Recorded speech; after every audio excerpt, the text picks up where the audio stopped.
Throughout history, Allah subhanahu wa ta'ala gave different people the honor of serving the deen. I was born to a Hindu convert to Islam. My father was someone who spent his earlier life working to provide for his family. And as I grew up in Kentucky, I always thought to myself that, is it possible? Today the story reads different because we fast forwarded 20, 30 years. I'm putting myself back to when I was a child. I used to think to myself that is it possible that someone who doesn't know any Arabic, who has no understanding of the deen, who has no special lineage. Sometimes when I sit in the gatherings of scholars and they talk about how their father or grandfather was a sheikh, that wasn't me. It clearly wasn't. I was a scrawny kid from Kentucky who didn't know anything about Islam. And sometimes I sit here and I wonder, I have no business being here. And I don't know how any of this makes any sense, what I'm doing with my life right now. I just know it's the fadl of Allah, and when He gives, there is no questioning, so you just keep your head down and you enjoy the moment. There was in Pakistan, they have these buses. Have you ever seen a Pakistan public bus? They're so well decorated. It looks like a bride on the way to her wedding. They have these beautiful ornaments on them and calligraphy. Shadi, have you seen those? You seen them? Yeah. They have calligraphy on them. Even the horn is like a whole orchestra. It's not just a simple beep. There's a lot that happens before, a lot that happens after. It's a combination of instruments. So on this particular bus, there was something that was written, and when I read it, I honestly felt like whoever wrote it for me, because it summarized my entire life in one statement. And it said, "Na injan ki khubi, na driver ka kamal, bas Allah ke sahare chali jate." Na injan ki khubi, there's nothing special about this engine. Na driver ka kamal, and neither is the driver anything special. Bas Allah ke sahare chali ja rahi hai. Allah has given His support, so it's making its way through, plugging its way through. That's a very interesting slogan to have on a public bus. I don't want to get on that bus. So I'm sure the person who wrote it wasn't thinking too much business. Must have been some Sufi who was just in the moment and just said, you know what, let me just write some truths. And he wrote it out. And that's where we are as a community, as students of knowledge, as people who gather here to study. I understand that some of you that are sitting in these seats right now probably feel that there's no way I can be where the teacher is sitting, where your Mufti Sahib is sitting, and where your Sheikh is sitting, because you have so much baggage, and you have so many weaknesses, and you're so late to the game, and your name doesn't carry that glory. When I was memorizing the Quran, there were so many times where my teacher, may Allah have mercy on him and protect him and preserve him and give him a high maqam, he said to my mother out of sincerity, multiple times, that take your son home, he can't become Hafiz. He said it out of love, by the way. Don't take this as hate. He was being honest. That your son can't do it. In 3 years, I had memorized 7 juz. Even that was, in our languages, we say kacha. It wasn't too good. So my mother, she was a simple lady. I remember she came to drop me off to madrasa once in New York.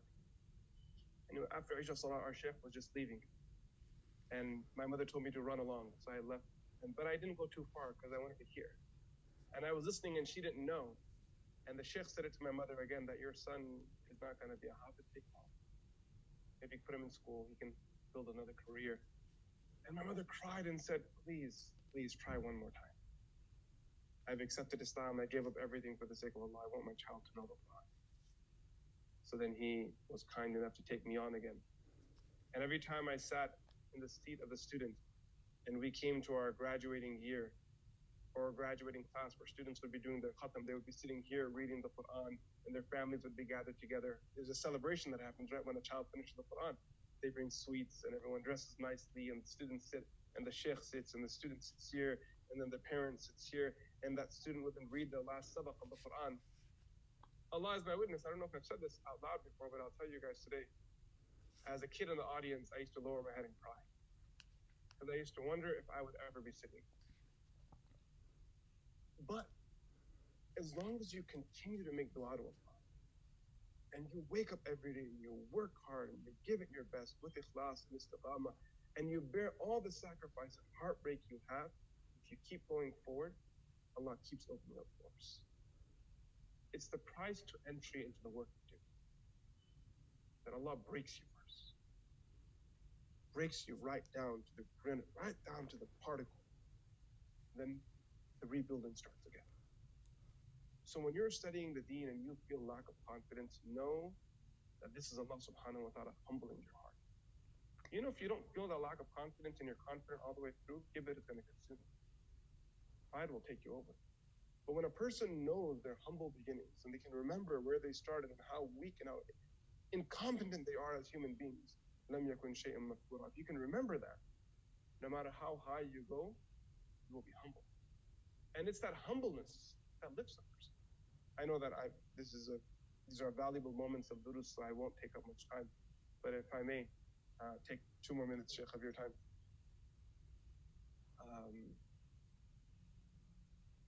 We had taken an Umrah group once.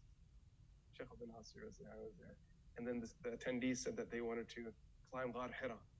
Has anyone here done that before? Yes, no? You guys have? I hadn't done it before. I've had that problem, so every time the group went to climb Ghar Hira, I would say, okay guys, I'll be back like in 1 hour, I have to go somewhere, and I would ditch. But Sheikh Abdul Nasir held me by the hand, he said, you're coming this time. So we climbed all the way to the top. And when we got there, I stepped foot into Ghar Hira for the first time. And I was just thinking, this is where that great moment took place, where the crown of prophethood was gifted to mankind one last time. And it wasn't just anyone, it was the yatim of Amina. A man who will be remembered forever, who children will be named after, who tears will be cried for. We will sit here and try to understand what he said and try to figure out what the key is to fall in love with him and be from those who he may smile at on the day of judgment. He is graduating that day from just being an insan to becoming Nabi. And I was just in that cave, just thinking, why did Allah choose this place? Weren't there some other places for the ceremony? Like imagine getting married in a cave. Can you imagine that? Can you imagine getting married in a cave? What kind of venue would you choose for a cave? The most glorious, the most public, with the most bling. Like the Prophet ﷺ could have gotten his first revelation while sitting in the Kaaba. It was very possible, by the way. I mean, the logistics make sense. He was from Quraysh, from the Sadat. It was very easy to go. But Allah subhanahu wa ta'ala took him to the cave. And I was just thinking about that. And then I remembered a line of Iqbal. And I'll share that and I'll close with you guys. Allama Iqbal said, he said, मिटा दे अपने हस्ती को अगर कुछ मर्तबा चाहे कि दाना खाक से मिलकर गुलो गुलजार होता है. That if you want something, if you want elevation, मिटा दे अपने हस्ती को, you'll first have to learn to erase yourself from the equation. You can't rise without eliminating your own ego. मिटा दे अपने हस्ती को अगर कुछ मर्तबा चाहे. You're going to have to figure out to not make the world about you. And in the hyper-consumerist world that we live in, where there are complaint lines just for small missteps in customer service, when there's such entitlement that exists that every post on social media could be reported due to your delicate sensitivities. When we live in a world like that, this statement of Iqbal becomes so much more meaningful. Mita de apne hasti ko agar kuch martaba chahe. One student once came and he was giving feedback. He said, Sheikh, can I give some feedback? I said, sure. And he was giving feedback on the curriculum. And I was in tears. And he says to me, Sheikh, I knew my feedback was important. I didn't realize it was that big. And I said, no, your feedback's great. I'm just in tears because I could have never imagined giving feedback to any of my shuyukh on anything they taught. Do you guys understand that? If I ask Dr. Shadi here, Habib Omar, can you imagine going to him and giving him feedback on a lecture? Or Sheikh, you taught this dars, Mufti Saab, Sheikh Abdul Samad, you taught these books. I feel like instead of doing mutala here, you should have done mutala there. Can you imagine that? And I said to this person, may Allah reward you for having this confidence. I'm just proud of your confidence. This is a lot of confidence you have going on here. That isn't to say that feedback isn't a good thing, but this was to a student who was dear to me, so I was just sharing that perspective with them. Obviously, it's not for your average MSA lecture. Mita de apne hasti ko agar kuch martaba chahe. You will need to learn to eliminate yourself if you want something.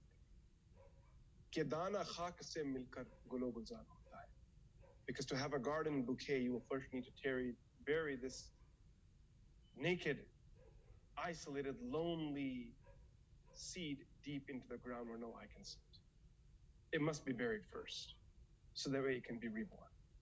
And this time when it comes up with the right tarbiyah, with the right environment, with the right caretaker, with the fadl of Allah, the fragrance will be there, the color will be there.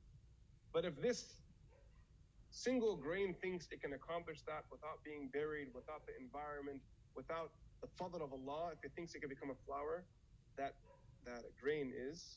seed is polluted. And that's where we are today. My advice to all of you sitting here, appreciate the mashayikh you have. Even though you may feel sometimes only 2 sisters, 3 sisters, don't look at numbers. These things are absolute fitna. You focus on yourself. If there were 1,000 people sitting in this room, would they come to any help on the Day of Judgment to you? They won't. I mean, Mufti Saab knows very well the history of Darul Uloom Deoband that started with 1 teacher and 1 student, and they were sitting under a pomegranate tree. Not even a hall. Look at this. String lights. This circular light thing in front of me. A brother managing this fancy shamancy laptop here and this soccer-size, football-size camera. It's like a big football-size camera. 1 student, 1 teacher under a tree. Khair, I'm long-winded, and for those of you who know me, I can continue. So I won't devour any more of your valuable time. I'm thankful that I had the opportunity to be here. And I'm thankful that Allah subhanahu wa ta'ala gave us a chance to meet in this world. And hopefully we get a chance to meet again. And if we don't, may Allah subhanahu wa ta'ala allow us to be in the gatherings of the righteous and pious and keep our hearts connected to Him and give our hearts the ability to love Him and use us for the khidmah of the deen and protect our children and allow there to be a great lesson for those that come ahead and the sacrifices that our teachers and today you guys are putting together. وصلى الله تعالى على سيدنا محمد. السلام عليكم.